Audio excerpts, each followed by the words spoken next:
librarian and a woman interested in working at the library. First, you have some time to look at questions 1 to 7.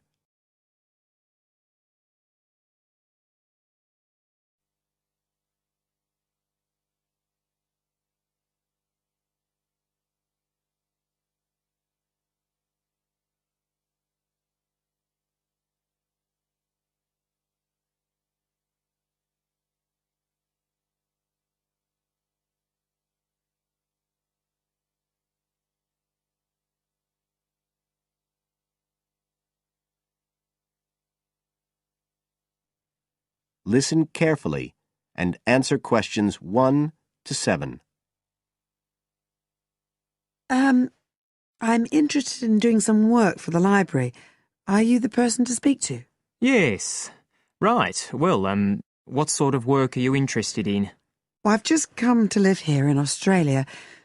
I don't want a full-time job until my children have settled down, but I really need to get out of the house a bit. And I heard you need voluntary workers for various projects. Right. But I don't know if I have the right skills. Well, we do provide training. Oh! We always include an orientation to the library, together with emergency procedures. That's fire regulations, emergency exits, first aid so you can cope with accidents or sudden illness.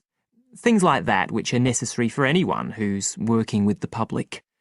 Then we give specialist training for particular projects, like using our database system. I do have quite good computer skills, in fact. Oh, great. Is there any sort of dress requirement? Well, all staff have to wear a name badge, so they can be identified if they go outside the staff-only areas. But apart from that, there aren't many regulations. We ask you to sign in and sign out for insurance purposes, but that's all. How about transport? Do you live locally? Well, not too far away. I'm at Porpoise Beach. My husband needs a car during the day, but it's only about 20 minutes on the bus. In fact, we can reimburse part of your travel expenses in that case. Oh! Would that be the same if I came by car? No, because parking is such a problem here. One thing we are looking for, though, is someone who can drive a minibus. No problem. So, do the projects involve going outside the library? Some, yes, but not all. We've just finished one which involved working with photographs taken of the area 50 or 100 years ago. It basically involved what we call encapsulation. Putting them in some sort of covers to keep them safe? Exactly. It's time-consuming work, and we were very grateful to have help with it. Then, sometime next year, we're hoping to begin working on an initiative involving the sorting and labelling of objects relating to local history. We'll be needing help with the cataloguing. Well, I'd definitely be interested. How about at present?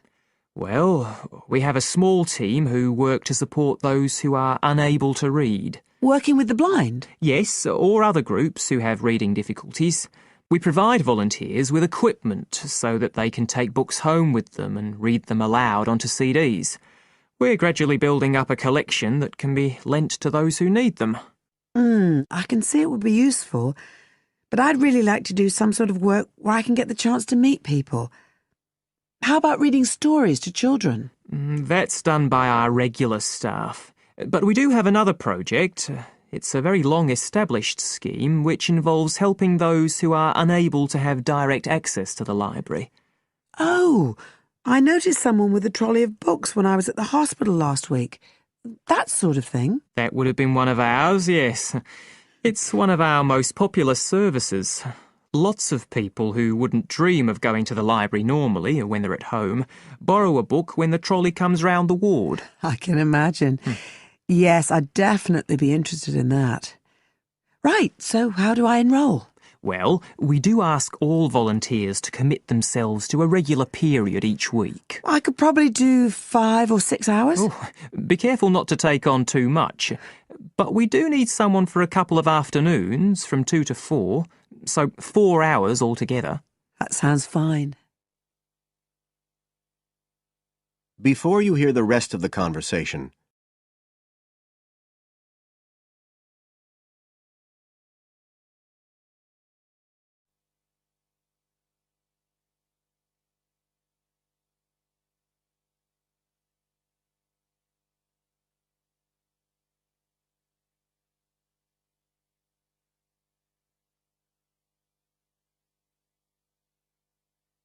Now listen and answer questions 8 to 10. Right, so here's the application form. It asks the usual questions, name and address and telephone number. You also need to fill in details of who we should get in touch with in case of any accident or problem like that. We do need to have that filled in. And there's a space for date of birth, but that's only if you're over 75, so we won't worry about that. No. Oh, it asks for qualifications. Do I need to provide certificates? They're not necessary. We'll need the names of 2 referees, not relatives or family members, obviously. What else? Signature of parent or guardian. That won't be necessary, as I assume you're over 18. Yes. What's this? It says civil conviction check. That's a document we have to provide by law for those working on projects involving children, so we won't need it in your case. But you will need to sign this separate document. That's a copy of commitment. It's basically an agreement to work according to the library guidelines. So, if you'd like to fill this all in, you can do it here or take it home, whichever you prefer. I'll take it home if that's okay. Right, well, thank you for your time. That is the end of part 1. You now have half a minute to check your answers.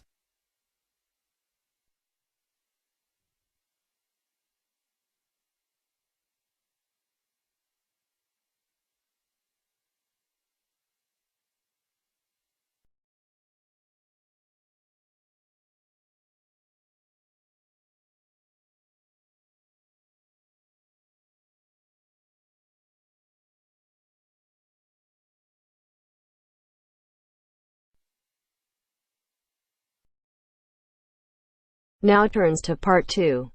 Part 2. You are going to hear a talk given by Madeline. She is going to introduce the recreational facilities on campus and in town. First, you have some time to look at questions 11 to 16.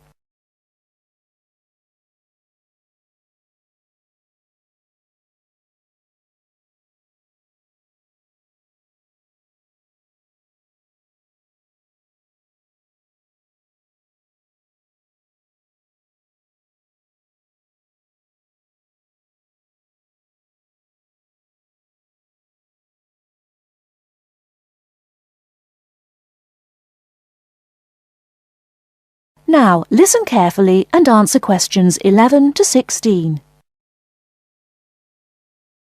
Well, good morning, everybody. My name's Madeline Stewart, and I'm here to tell you about the recreational facilities available on campus, and also to tell you something about what the town has to offer. You may already know that your students' union membership also includes membership of the sports union, which provides a range of sporting and recreational facilities on campus, much the same as those in most British universities. The sports union has football, tennis, and cricket teams in local competitions. And really, most sports are catered for in some way on campus, even if they're just social matches. In the building itself, there are fitness classes and a full gym, including weights. The sports union can also provide cheap tickets to some major sporting events. And to keep you up to date with everything available, there's a weekly newsletter distributed around the campus. You should check this to find out the names and phone numbers of the contact people for each sport or activity you're interested in. Yes, did you have a question? Yes, apart from what you've just said, does the sports union offer individual help in any of its activities, for example, in getting fit and healthy? Yes, we do. The sports union has a fitness assessment clinic every Friday, staffed by the resident sports trainer, who can provide advice on the best program for you and refer you to various charts. I'm sure you all realize that for any medical assessment or health problem, you should go to the University Medical Service. The sports trainer can also advise you on a suitable training program using the weights. And now on to Ashbury. Before you hear the rest of the talk, you have some time to look at questions 17 to 20.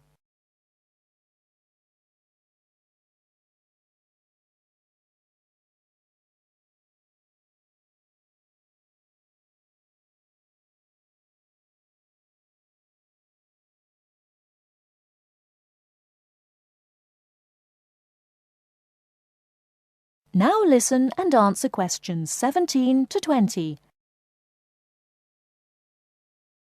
And now on to Ashbury.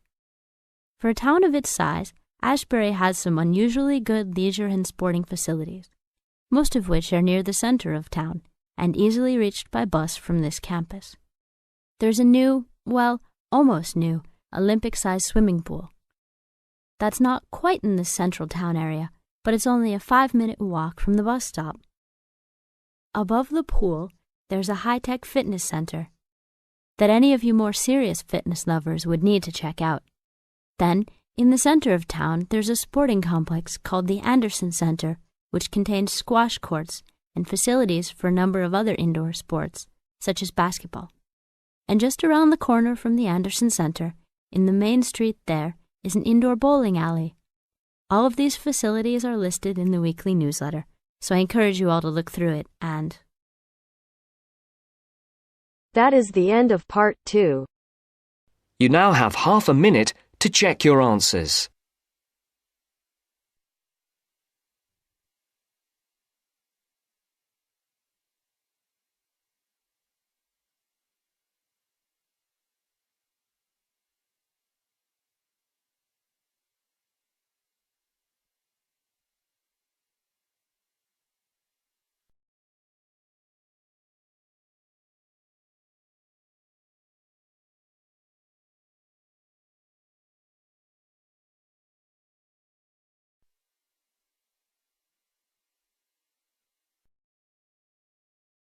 Now turns to part 3. Part 3. You will hear a discussion between a student, Aldo, and his supervisor, Dr. Hurst, about his research assignment. First, you have some time to look at questions 21 to 23.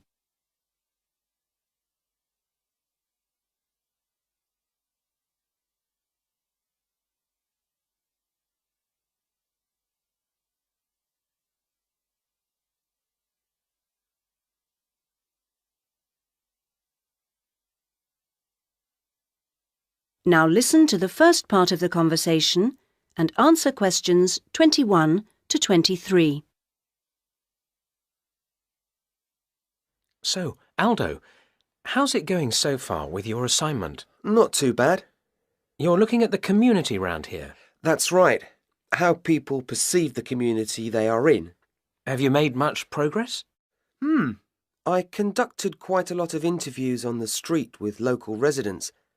Their responses are interesting. I haven't got quite as many yet as I'd like.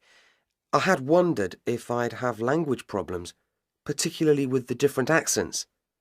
I seem to have managed, though.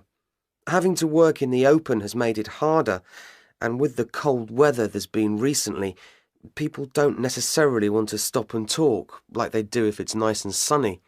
That's something I've had to deal with. Of course, some people are too busy to stop and talk, but that's okay. I see. So, have you formed a good overall picture of how people view the community? To an extent. I've certainly talked to plenty of older people. I guess they may have more time to talk. I still don't really have enough young mothers, though. I've managed to get enough older mothers and children through the schools.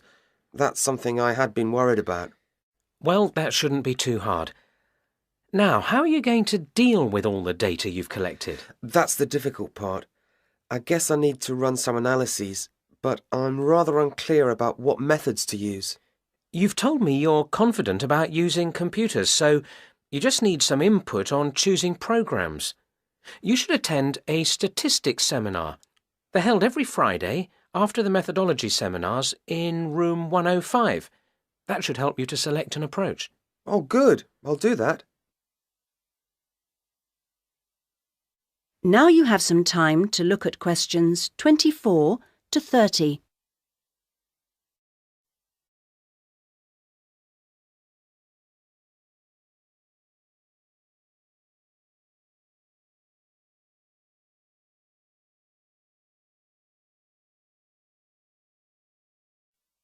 Now you have some time to look at questions 24 to 30. Meanwhile, Let's hear something about what you've learned. Yes, I talked to a number of residents. Good.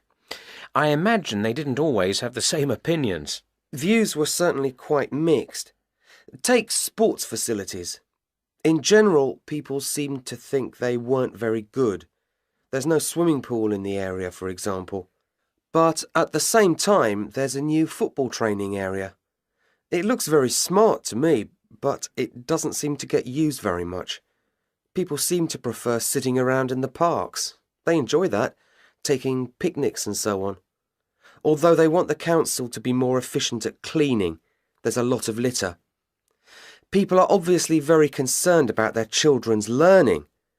The general view seems to be that early schooling at primary level is of a good standard in the area, but that this standard declines as children move up through the system. The colleges were criticised in particular. OK. Now, are you going to collect any more data? Some, I hope. There's a local festival next week, and I think the events there will give me some useful opportunities. I talked to a council officer about it all. Good. What does it involve? First, there's a dance show, which I'm sure I'll enjoy. The council explained that the concert hall's being renovated and won't be ready in time, so it's being held in the main square, which I think will be better anyway. At least I'll have more space to wander around in. True. And so I hope to be able to carefully watch the age groups that are there in the audience and make notes about how they interact. So that's one event. Then the following day there's another interesting event which I look forward to going along to, and that's a cookery competition. Oh yes, interesting. I think so. Yes, that one's being organised in the town hall, which has a big space apparently. With food and cooking from all the different people in the area, the council officer told me that it'll be a good chance to find out about the different cultures that make up the community. Sounds promising. Then there's one more event I'd like to go along to. The council officer promised me that the courses fair will be interesting. It's going to be in the Langtree Theatre, and the officer said lots of teachers will be there. I've already talked to plenty of them, but he advised me to put some questions to the head of education, who will also be there. That's all very useful. OK, I suggest you come back next week. That is the end of part 3. You now have half a minute to check your answers.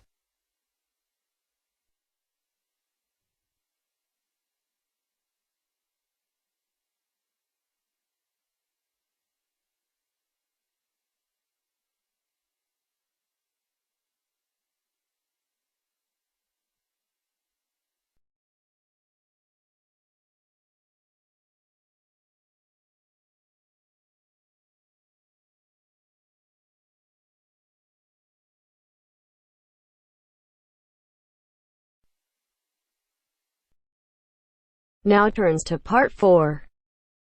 Part 4. You'll hear a programme on the city of Brisbane. First, you have some time to look at questions 31 to 40.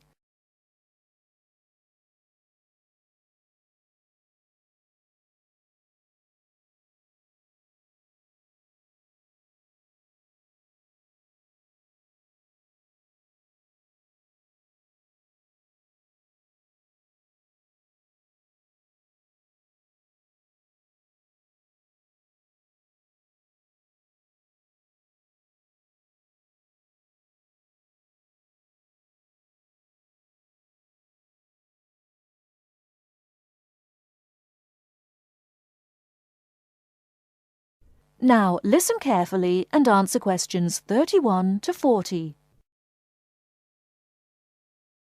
Today in our Around the World programme, Mr. White is going to recommend a charming city to you, Brisbane. Good morning, ladies and gentlemen. Have you ever been to Brisbane? Well, if you are looking for a mild climate, a relaxed atmosphere, and a lot of culture, Brisbane might be the place for you. Its sunny cafes and offshore islands attract surfers and sun lovers, but it is also the arts capital of Queensland, with many museums and art galleries. This thriving artistic setting mixes well with Brisbane's beach town atmosphere. Together, these two qualities make Brisbane a very desirable place to live. No wonder since 1980 over 500,000 Australians have moved here. Brisbane is now Australia's third largest city. English settlers living in Australia established Brisbane in 1842. At that time, more than 100,000 Aboriginal Australians were living in Queensland. As the settlers discovered Queensland's resources, more and more of them moved in. Regretfully, the settlers drove the Aboriginal Australians from their lands.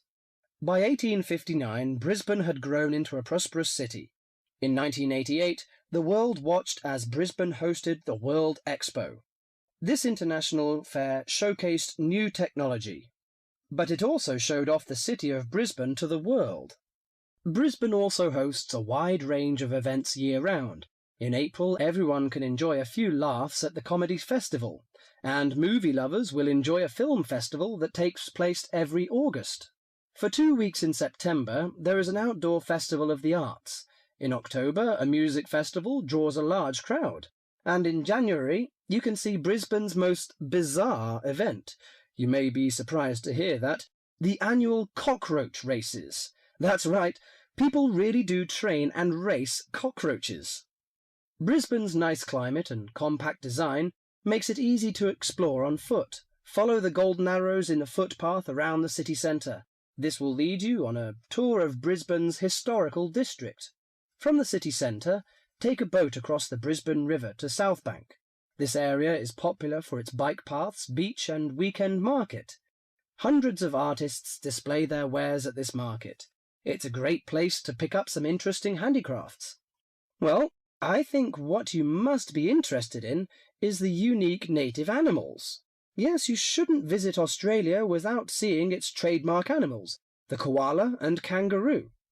The Lone Pine Koala Sanctuary has both. It is located just outside the city centre in beautiful parkland. You can hold one of the park's 130 koalas or feed the kangaroos.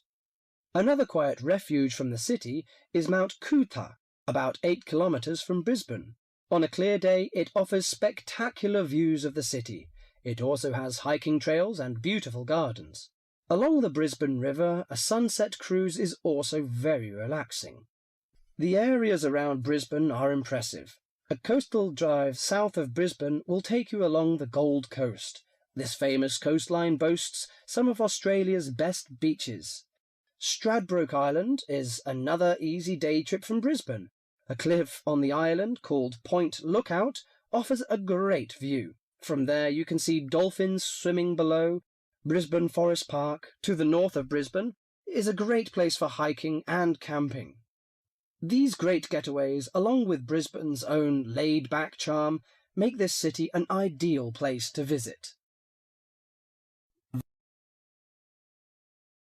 That is the end of part 4.